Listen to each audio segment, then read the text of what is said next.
And hello, YouTube, and welcome back to another episode of The Zone TV Movie Entertainment. With me, your host Jonathan, once again bringing you my thoughts and review for the latest episode of Falcon and the Winter Soldier, Season 1, Episode 2. And, in this episode, we got a lot more information about what the heck is going on in this show so far. And granted, it's only, the first 2 episodes, but so far, so good. So if you haven't seen it, minor spoilers here, nothing too major actually happened here, but it does give you questions about what is actually going to happen moving forward.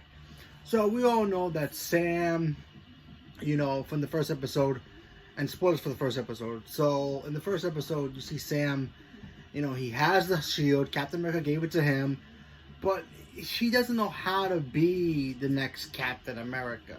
So what he decides to do, he decides to put the shield in the museum where it belongs. He feels like he puts it there, and it can just be remembered of how Steve was, and be a reminder of what Steve, how he acted, how he talked, how America was for him, and how he felt about America, and all of the principles that go along with it. We have that, and then of course in this episode we get to see the new Captain America, a soldier who just comes out of nowhere.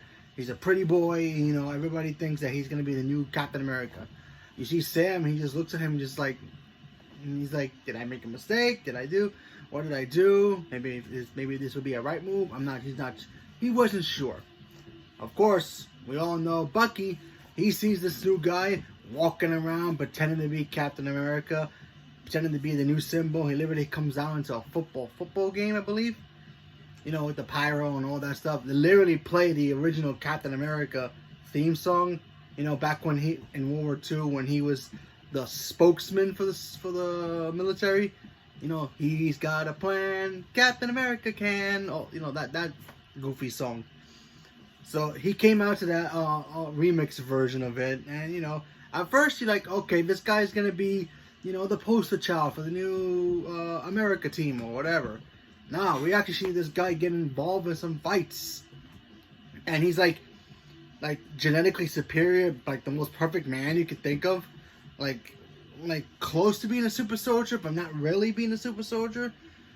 Like, how can I put this? Okay, so we know in DC, Batman, for a human without powers, he's basically in the physical perfection shape of his life, perfect specimen, right? Kind of like that vein. He's the perfect embodiment of what Captain America was. Captain America, even though he had the super soldier formula, he was all of that, but this guy is pretty much just like him without that. So he doesn't have the super strength and all of that. He just has the skills as an actual soldier. He's an actual soldier. And, when you first meet him, even he's like kind of nervous about being this iconic figure, playing this person, he's not sure. Kind of like how an actor, when they realize, oh, I'm going to play the Joker or maybe Darth Vader, that's going to be big shoes to fill since somebody else has been playing that character for decades or whatever. In the last film, I hope I do well. Kind of like that thing. So we get to see him. While that goes on, you have Sam and Bucky. They go on a mission to figure out who these new Ravagers are. These new group of, I guess, like terrorist people who are trying to make the world their own in a way. And then they find out that they actually are super soldiers. So they're trying to figure out how to stop them. And then we get this awesome fight scene on on 2 semi-trucks, I think it's called, 18-wheelers. Yeah, you get 18-wheelers. I don't know what they really call them. Anyway, they are on top of the trucks. They start duking out. The new Captain America guy shows up out of nowhere. And you're like, okay, let's see how this guy fights. Not bad. Now, granted, he's a soldier, so he knows how to fight. So, especially in today's world, he's a soldier that knows how to fight really well. So I'm like, okay, not bad. Because honestly, I thought he was going to be, oh, yeah, I love the people. And then when danger starts showing up, he was going to go hide under a table somewhere and pretend to be a hero, but not really. Kind of like in a way in DC where Booster Gold does it. You know who Booster Gold is. He's that superhero. He has powers, but he really does it for the fame and the fortune. I thought this was going to be the same way. But he ends, he's actually Agent US. Forgot the name of the character he actually plays in the comics. But he's not bad. He's not Captain America. He would never be Captain America. So, you know, let's not give him the title of Captain America. He may look like Captain America in a weird, strange... If Captain America was in, like, Earth 55,000 or whatever you want to call it from another Earth, then yeah, sure, maybe he is Captain America in that universe, but not in our universe. But, not bad. He might end up giving up the mantle eventually. He could throw the shield pretty well. He ain't good as Captain America, but, you know, so far so good. Who knows how long he's going to stay as Captain America, but for now, he's America's Captain America. So that's basically it. And, you know, we get to see Sam, you know, he's feeling guilty about that. You know, see, Bucky pretty much reminds him, like, oh, you gave away the shield. Cap gave that to you, and you just threw it away. They went to therapy together. That was pretty cool. We actually met another super soldier who was created back when they first created the super soldier formula, an African-American man. That was cool.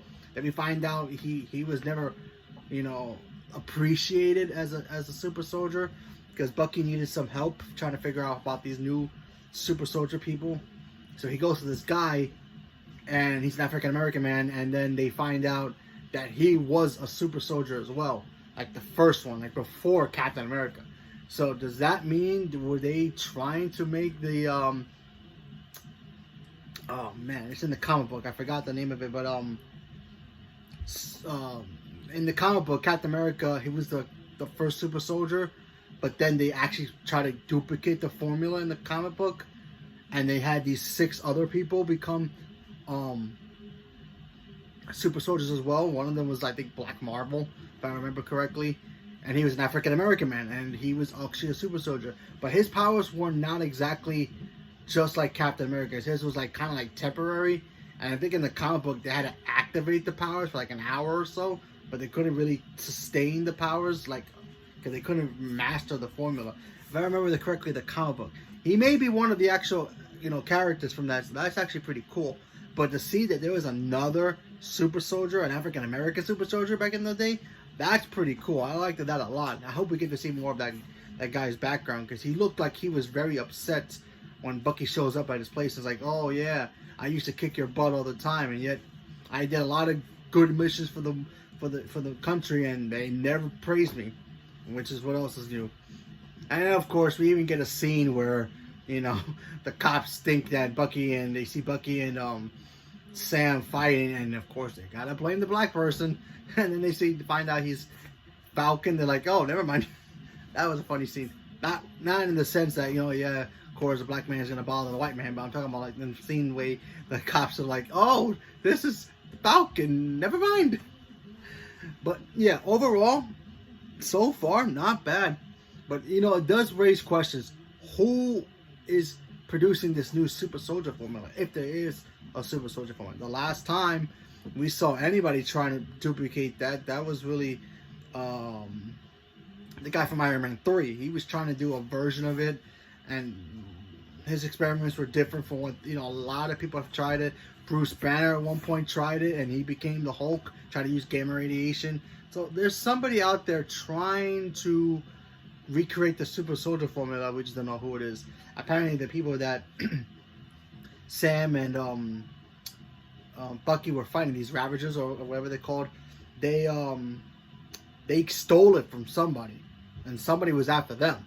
So who they are? They could be AIM, they could be Hydra, who knows? But it is interesting to see that there's going to be, you know, this is going to lead into maybe more super soldiers. But I'm looking forward to seeing this whole thing play out. But and where it's actually going to lead into the next phase of Marvel movies or next TV shows, because it is cool. You know, they could, you know, setting up the Dark Avengers, who knows, or the Thunderbolt team that Thunderbolt Ross ends up forming in, you know, in the comics. So that could be something, but only time will tell. But so far so good, and I'm enjoying it. So leave me a comment below, let me know what you guys thought about the episode. Stay tuned for more. Thank you very much, and have a good day.